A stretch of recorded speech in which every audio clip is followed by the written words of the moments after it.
profesión de nuestra esperanza, porque fiel es el que prometió. Y considerémonos unos a otros para estimularnos al amor y a las buenas obras, no dejando de congregarnos como algunos tienen por costumbre, sino exhortándonos, y tanto más cuanto veis que aquel día se acerca.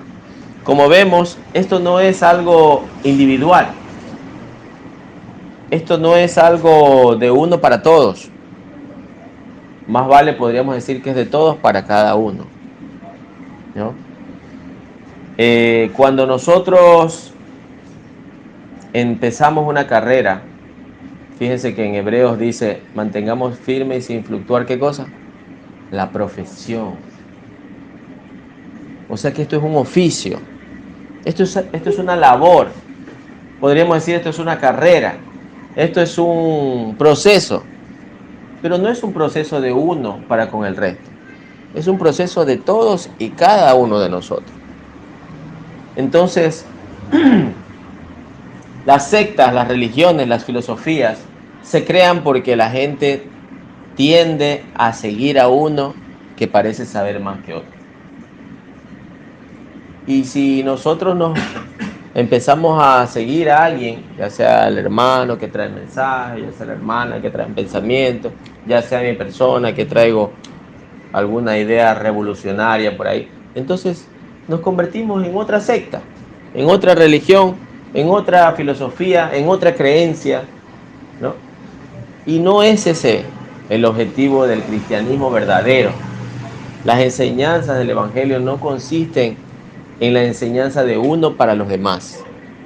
No. Tal vez una persona que pueda decir, bueno, que yo recién conocí la palabra hace un mes, hace una semana, hace un año. Pero la mayoría aquí ya tenemos, el que menos tiene 11 años, conociendo la escritura, que es Josué. Porque desde que él tiene uso de razón, desde que está en la barriga de la mamá, él escuchaba. Entonces, él conoce, todos aquí conocemos. Todos aquí ya podemos tener inquietudes, por lo menos inquietudes, para preguntar, para compartir. Pero ¿saben por qué esas inquietudes no surgen? No surgen porque no reflexionamos, porque no meditamos, porque nos conformamos con prender la radio en la mañana y escuchar unos salmitos, ¿no? Vamos escalando peldaños. Qué bonito, son bonitos los himnos. Vamos escuchando un himno, vamos escuchando una prédica, vamos haciendo esto, pero no reflexionamos. Escudriñar y reflexionar. Alguna vez un hermano, creo que el hermano Coronel o el hermano Arturito, lo comparaba con rumiar. Rumiar es darle vuelta a lo mismo. Meditar es darle vuelta a lo mismo. ¿Qué fue lo que quiso decir? ¿Se podrá aprender algo más de esto? Esta palabra yo creo que no es apropiada. Por ejemplo, si yo digo en algún momento que el Señor se sienta orgulloso de nosotros, ustedes me deben corregir. ¿Cómo puede ser que el Señor se va a sentir si el orgullo no es parte de las cosas de Dios? De hecho, cuando el Señor Jesucristo se bautizó y hubo una voz en el cielo, esa voz bien pudo haber dicho, este es mi Hijo amado del cual me siento orgulloso. Pero no fueron esas las palabras de Dios. ¿Cuáles fueron? Este es mi Hijo amado en quien tengo complacencia. Es diferente, no sé. Pero cuando uno a veces dice algo, el otro dice, no, mejor me quedo callado porque a lo mejor yo estoy equivocado. El hermano me va a retar, me van a decir mal, voy a quedar mal, voy a meter la pata. Porque esa es la forma de irnos edificando. Romanos capítulo 14, versículo 19, dice, así que sigamos lo que contribuye a la paz y a la mutua edificación. Mutua edificación. No es la edificación de un hermano hacia todos los demás. Es la mutua edificación. Es decir, yo aporto para que nos edifiquemos como iglesia. Y también el resto aportan para que yo también pueda ser edificado. Esa es nuestra labor. Ese es el llamado que nosotros tenemos. De todos, ¿no? Efesios 4:29, si algún hermano me puede ayudar, por favor. Efesios 4, versículo 29.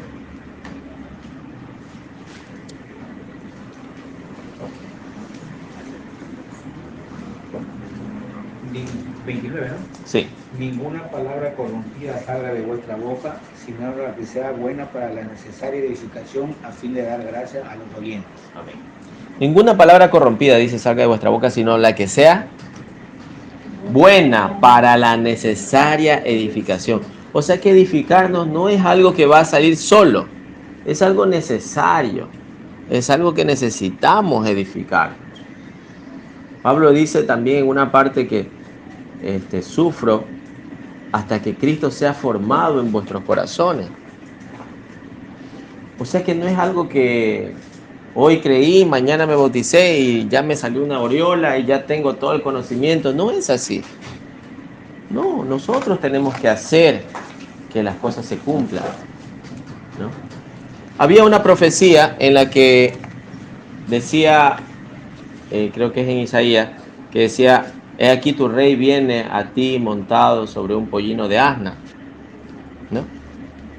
Y no es que por casualidad el Señor no sabía en qué irse y encontró un pollino y ese pollino, no.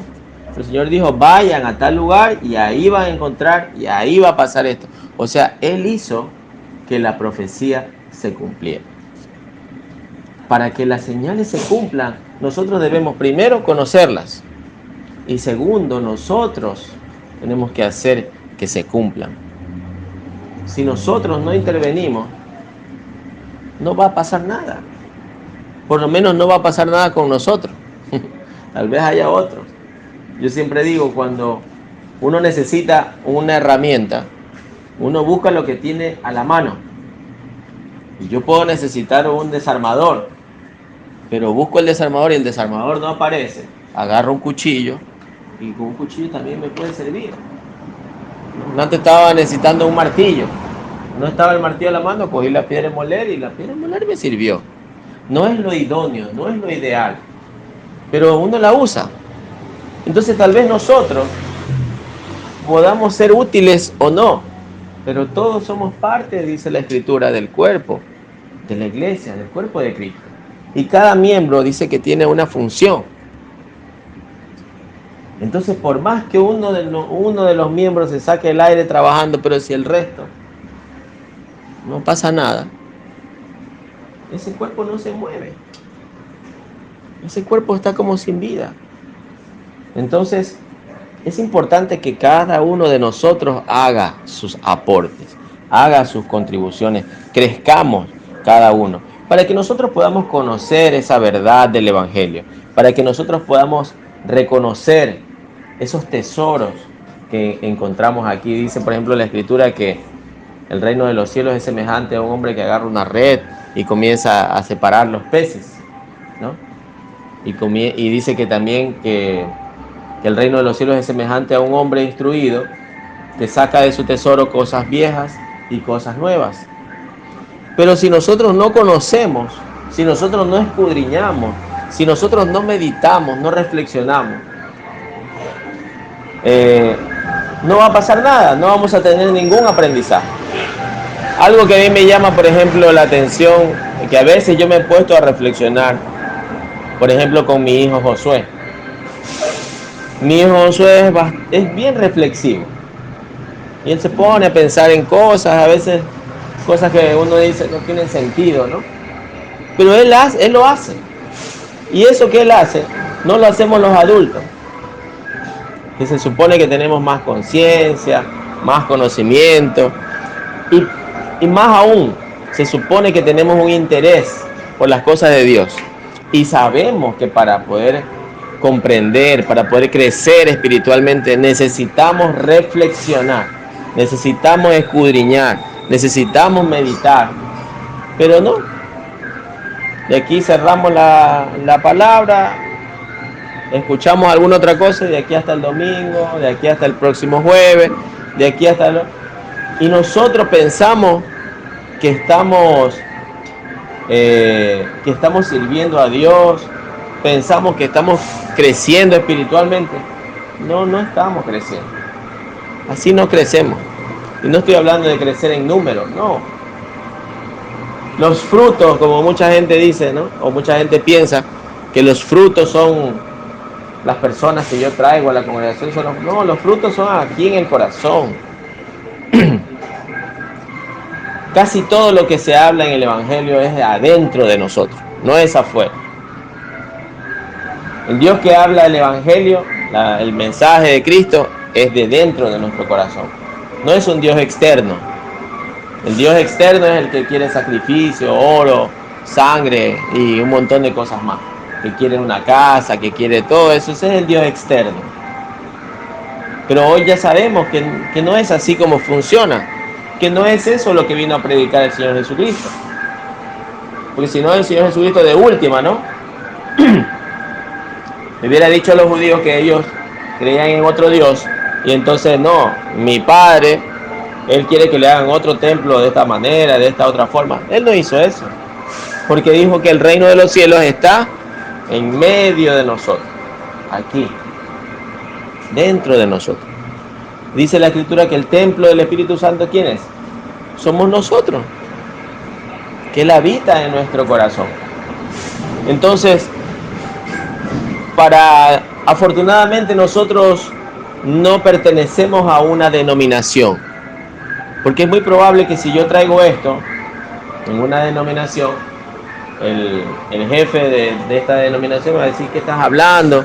¿Qué estás diciendo? Se te va a ir la gente, ¿no? La gente se va a hacer independiente y se va. Una vez creo que les mencioné esto, ¿no? De que había un motivador que les había dado charla a unas madres de familia y que les propuso que les den educación a las amas de llave, a las empleadas domésticas que tenían. No, dijeron. Que las instruyan, que se preparen, que estudien en la universidad, que se gradúen, que les den educación. No. Dijeron toditas en coro. ¿Por qué? Porque se van. Si las preparamos y las educamos, se van. Claro. Porque la ignorancia hace que la gente permanezca ahí. Se someta. Esclaviza. La ignorancia esclaviza. Entonces, si nosotros queremos ser libres, nosotros tenemos que conocer la verdad. Y conocer la verdad no es escucharla, es yo cerciorarme, yo meditar, yo reflexionar, yo entender.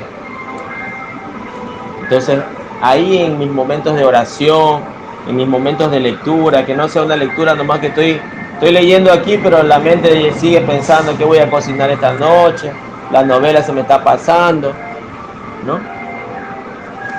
Porque a veces hacemos eso, ¿sí o no? Yo también lo he hecho y algunas veces lo sigo haciendo. Pero si no tenemos un espacio de reflexión, un espacio de meditar, yo tengo la costumbre de escuchar audio, poner videos y mientras estoy trabajando, estoy haciendo algo, estoy escuchando. Pero al escucharlo, yo lo escucho 2 y 3 veces. Porque digo, yo creo que se me escapó algo que estaba entendiendo. Y mientras estoy haciendo, yo mismo estoy respondiendo las cosas que están preguntando o algo. Y estoy tratando de ir profundizando en lo que esa persona está diciendo. Y de repente digo, no, eso que está diciendo está mal. Eso que está diciendo es nuevo para mí. Eso no lo había entendido, no lo había visto de esa manera. Pero para eso es necesario tener esa actitud de reflexionar. Se llama esto una actitud aprendiente, es decir, que yo estoy dispuesto a aprender de todo lo que voy oyendo, ¿no? Por eso Pablo dice que examinemos todo y retengamos lo bueno.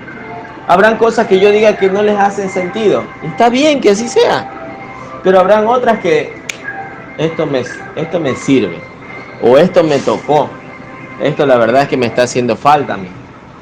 O esto de aquí simplemente no es para mí, no va conmigo. Perfecto. Pero reflexionemos, porque si no reflexionamos, como nos decían los abuelitos, se nos mete por una orejita y se nos sale por la otra. ¿Sí o no? ¿Y saben cuál es esa semilla? ¿Cuál es esa semilla en la parábola del sembrador? Esa es la que cae al borde del camino y vienen las aves y se la comen. nunca da fruto. Entonces tiramos la semilla, nunca da fruto.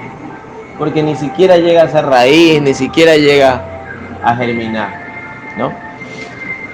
Ahora vamos a ver, o quiero invitarlos aquí en Juan capítulo 3, a que veamos con ojos nuevos, a que veamos un pasaje que es recontra conocido. Juan capítulo 3 creo que es uno de los capítulos más leídos para los cristianos, porque es la conversación que tiene Nicodemo con el Señor Jesucristo, ¿no? Nicodemo, siendo uno de los, dice acá, uno de los fariseos, vino de noche del Señor. Vino de noche a preguntarle, y esto también tiene muchas connotaciones, ¿no? Vino a preguntarle, a decirle, mira, Rabí, sí, nosotros creemos porque tú vienes de Dios, porque tú no, nadie puede hacer estas señales si no está Dios con él. Y el Señor Jesucristo no lo rechaza. No es que le dice serpiente ni género, no, no. Él se acerca bien, el Señor lo recibe bien. Y cuando ellos se acercan mal, el Señor también les pega su repelada, ¿no es cierto? Entonces, el Señor Jesucristo comienza diciéndole en el versículo 3, de cierto te digo que el que no naciere de nuevo no puede ver el reino de Dios.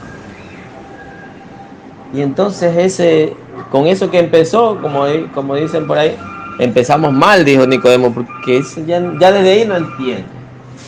Porque él no entiende las cosas espirituales. Él entiende todo así como a él le han enseñado. Fíjense, aquí está una connotación bien importante. Porque a veces nosotros nos han enseñado de una forma y nosotros creemos que esa es la única forma. Y no solamente creemos eso, sino que cuando alguien nos dice algo diferente, decimos, no, no es así, es así. Pero no porque yo lo comprobé, sino porque así me lo enseñó mi abuelito. ¿Verdad? Entonces, y así comienzan a conversar Nicodemo con el Señor Jesucristo.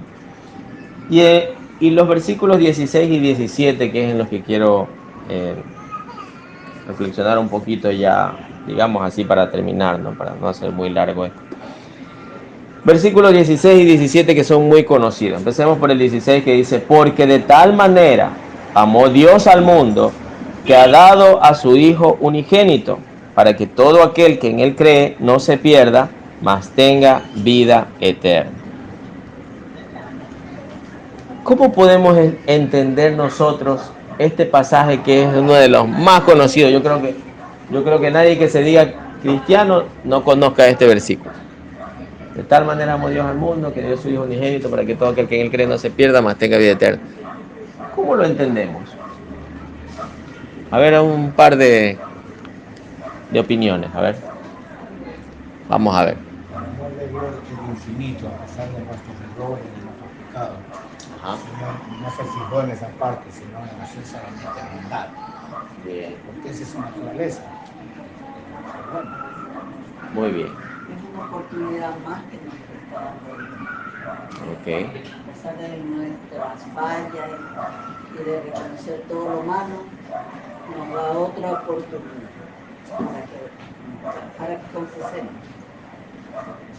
Muy bien. A ver, ¿qué más? Nos da a alguien que nos ayude a seguir el camino correcto del Señor. Muy bien, alguien que nos ayude. Ese es su hijo, ¿no? ¿Qué más? ¿Qué más? Bien, tenemos algunas opiniones. Hay una postura religiosa que yo me la cuestiono y no puedo yo decir que tengo todas las respuestas ni que tengo la solución a todos los problemas. Pero hay una postura religiosa que nos hace pensar que Dios, como dice aquí, que Dios mandó a su Hijo a morir para que nosotros podamos ser salvos, ¿no? Esta postura religiosa, cuando se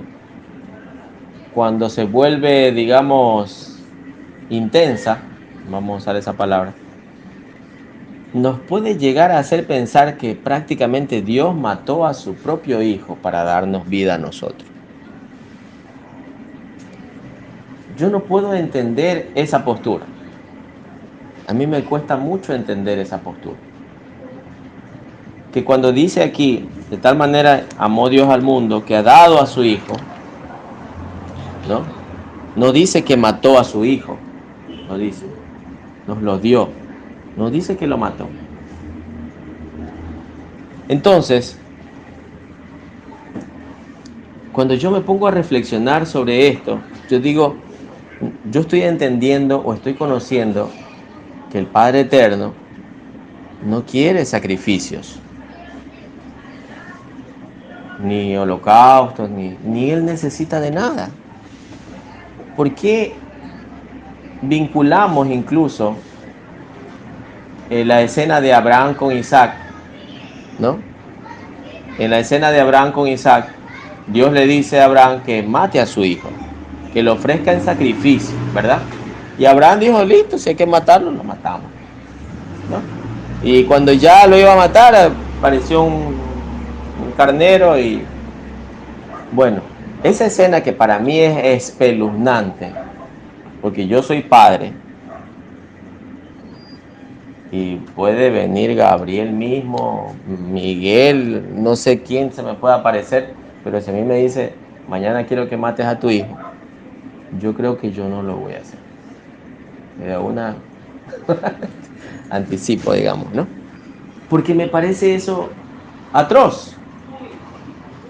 O sea, si yo lo veo desde mi corazón, con la lógica, y más aún si me pongo a compararlo con el corazón de Cristo, ¿cómo puede ser que le pida yo a un padre que mate a su hijo? Ahora, esa escena no se llegó a dar, no llegó Abraham a matar a Isaac. Pero eso que Abraham no hizo, lo hizo Dios mismo. Que Dios mismo haya matado a su hijo para que nosotros podamos ser salvos. Para mí no tiene una lógica razonable. Ahora, cuando yo reflexiono en este versículo que dice, de tal manera amó Dios al mundo que ha dado, no es que lo ha matado, Dios no lo mató. Dice, ha dado a su Hijo unigénito para que todo aquel que en Él cree no se pierda, mas tenga vida eterna. Entonces, claro, aquí está el mensaje, aquí está el centro del Evangelio, el centro de la buena nueva, la clave de la salvación. Pero la clave de la salvación no es que Dios mata a su Hijo. Hay una interpretación muy distinta en que, sí, Dios conoce, así como conoce el pasado, conoce el presente y también conoce el futuro, ¿no es cierto? Entonces, digámoslo así,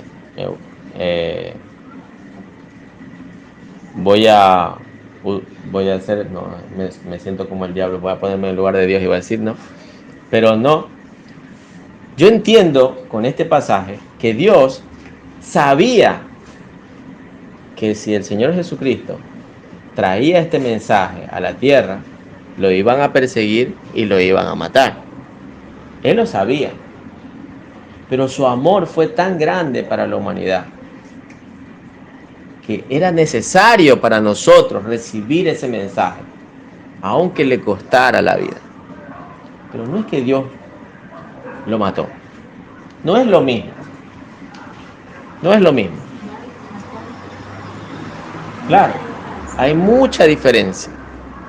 Dios nos amó tanto que aunque sabía que su hijo iba a ser perseguido y asesinado, era necesario que ese mensaje llegara a nosotros, para que nosotros podamos tener, dice la Escritura, vida eterna.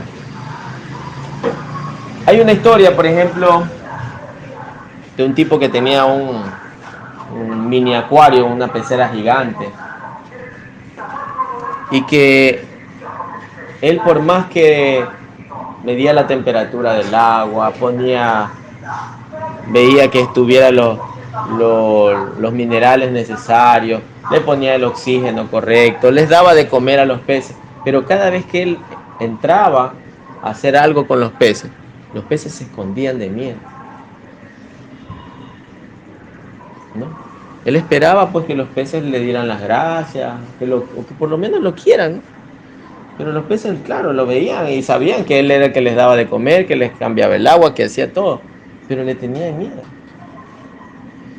Entonces, él reflexionaba y pensaba, la única forma que yo podría hacer que estos peces me amen es que yo me convierta en pez, o que yo me meta ahí como uno de ellos, porque si él se metía como una persona, igual iban a huir, ¿sí o no?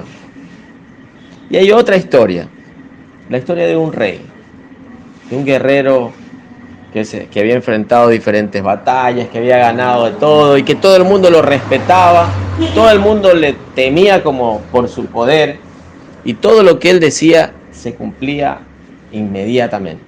Pero este rey se enamora de una plebeya. Él podía ser como cualquiera de los reyes puede hacer, tráigamela que ella sea mi esposa y pum. Pero él quería que ella se enamorara de él, no de sus posesiones, ni que aceptara sumisa ser la esposa del rey. No, él quería que llegara al corazón de ella.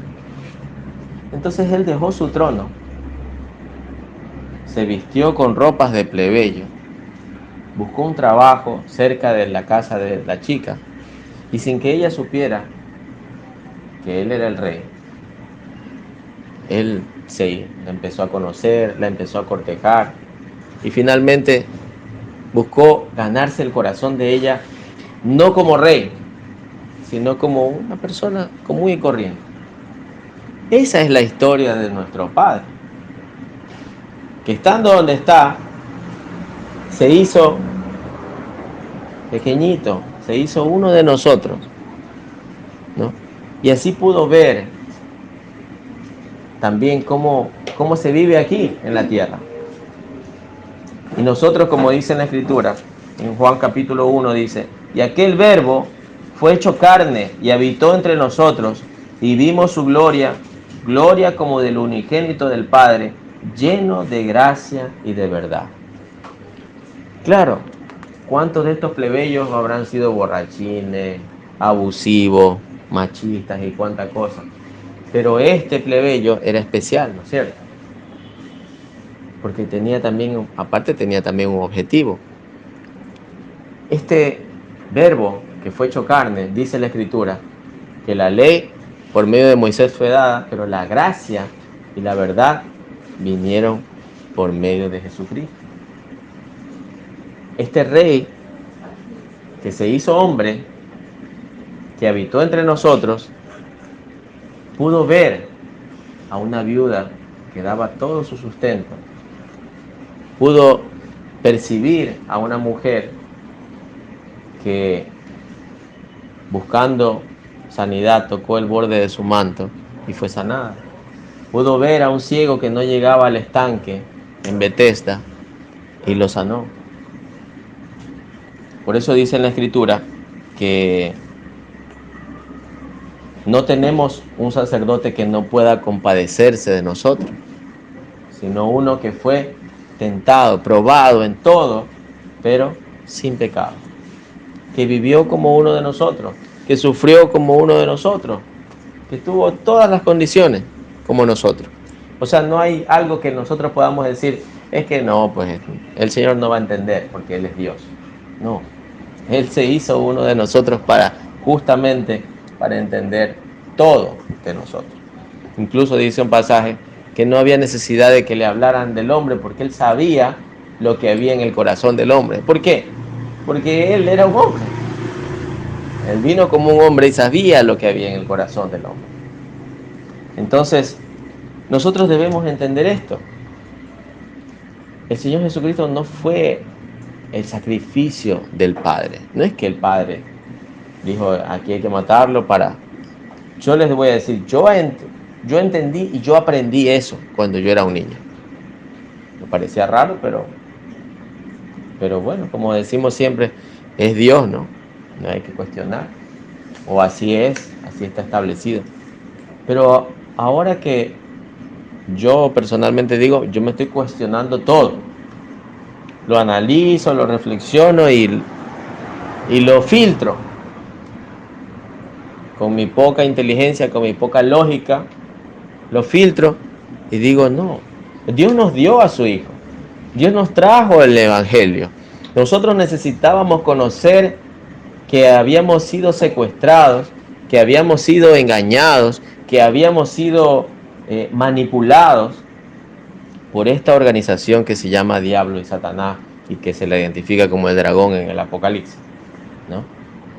Y era necesario que nosotros supiéramos la verdad para poder liberarnos. Pero que esa verdad nos llegara a nosotros, al que trajera esa verdad le iba a costar la vida.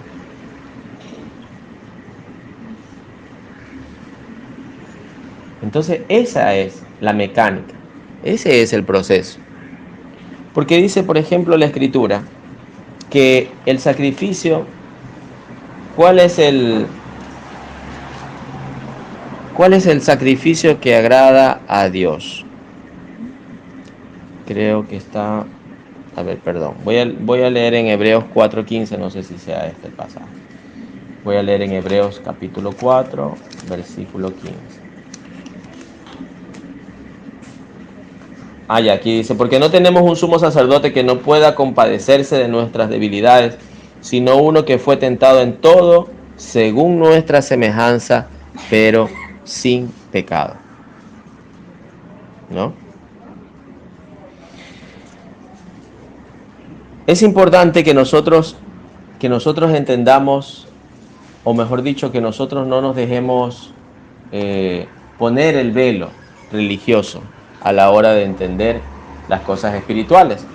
Porque este velo es el que nos tergiversa y el que nos hace que esto se parezca a lo de acá. Entonces decimos, sí es el mismo.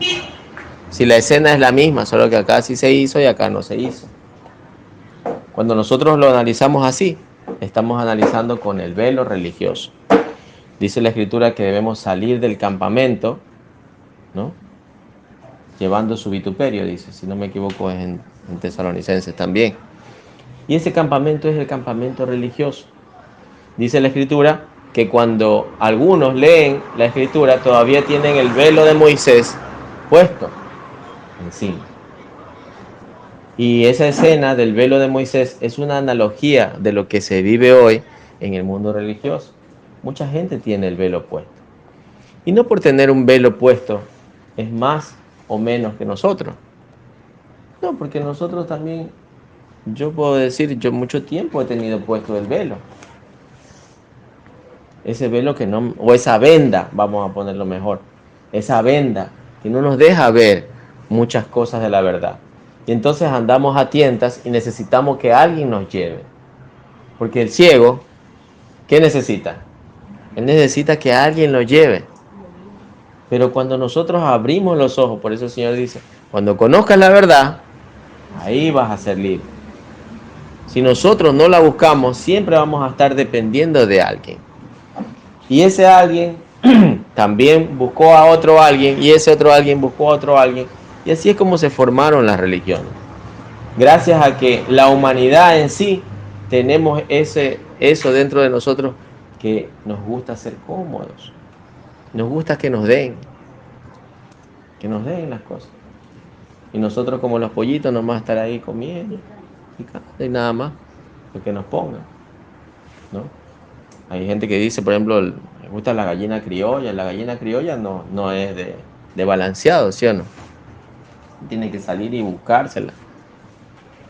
Pero nosotros no balanceado nomás. Y ahí que nos estén dando.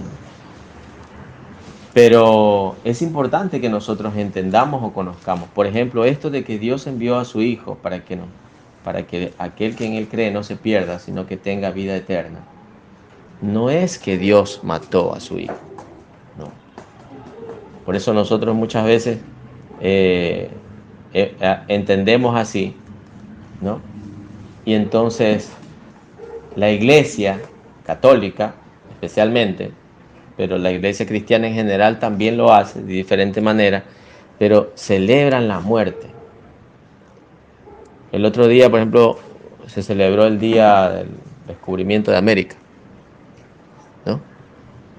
El día de la raza se le llamó después, y no sé cómo, no sé si le hayan vuelto a cambiar el término, pero yo le decía en mi casa, imagínense que vienen unas personas a la casa disfrazadas de policía y vienen y a usted lo amarran, a las mujeres que hay en su casa las violan, a los otros los matan y todo, y después esto queda en la impunidad, y después un día le dicen a usted que tiene que celebrar ese día.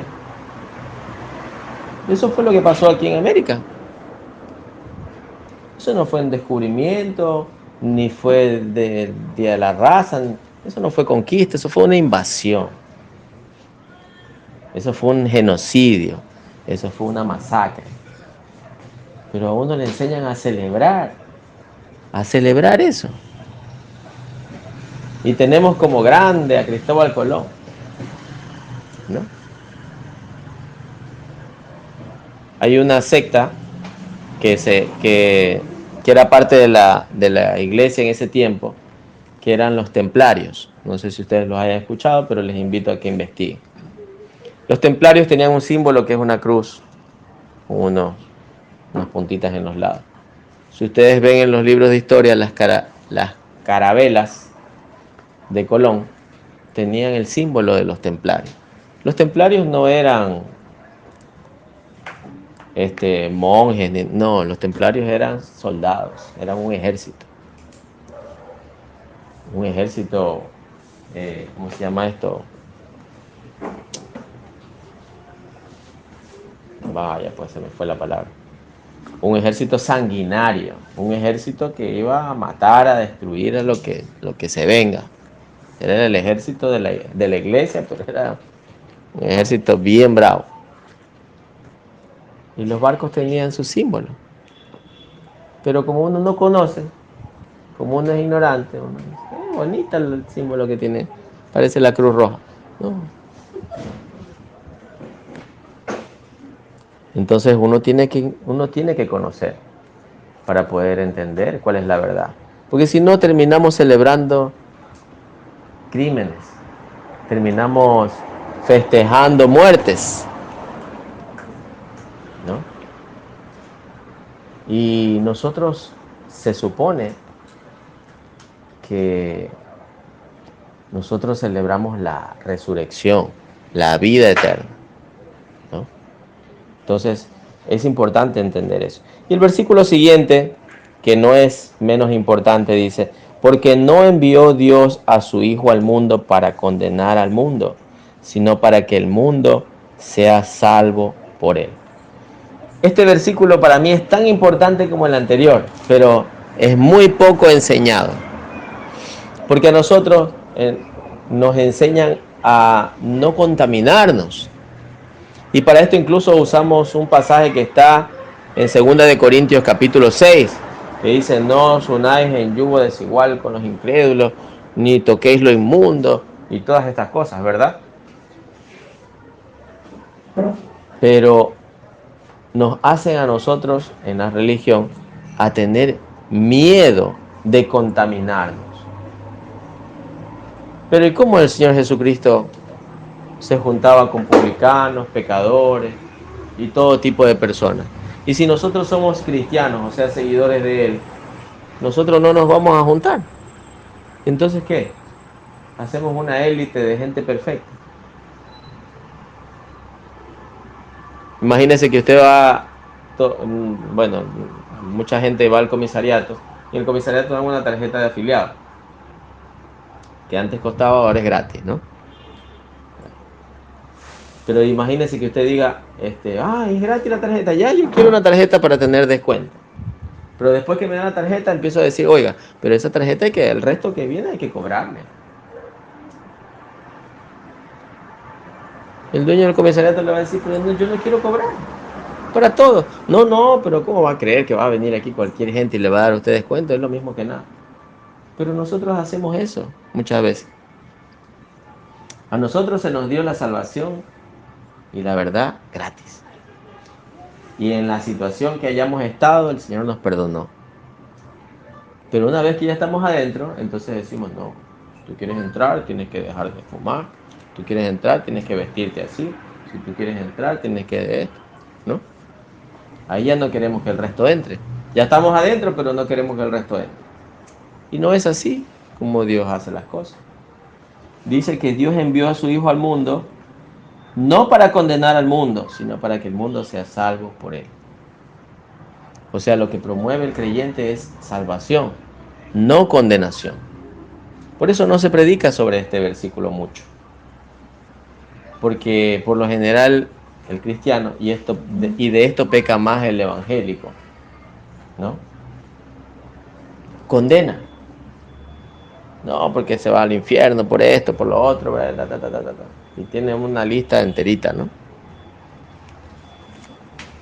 Y muchas veces parte de esa lista lo somos nosotros mismos.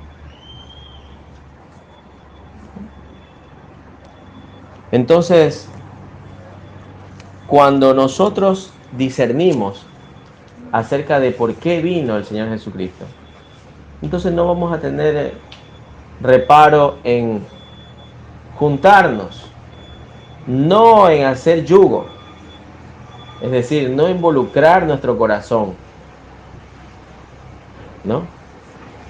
no contaminarnos nosotros, sino nosotros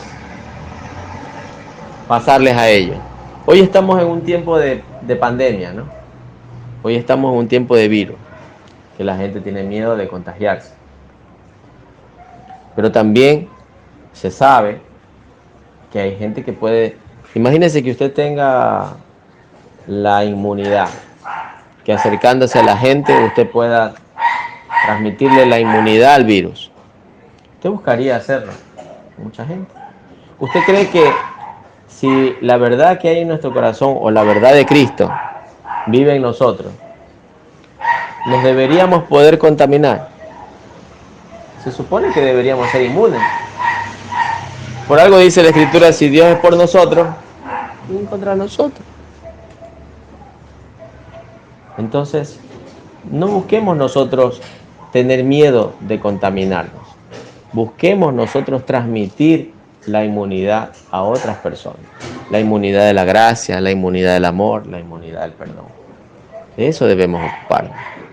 Entonces, bueno, hermanos, perdónenme por el tiempo, pero espero que esta reflexión sea de utilidad para todos y si el Señor lo permite, el domingo seguimos reflexionando, ¿no? Que el Señor bendiga su palabra y dé fruto a sus enseñanzas. Tu Biblia dice, y conoceréis la verdad, y la verdad os hará libres. Si te ha gustado este contenido, aporta un comentario, dale me gusta y suscríbete a este tu canal Revelaciones.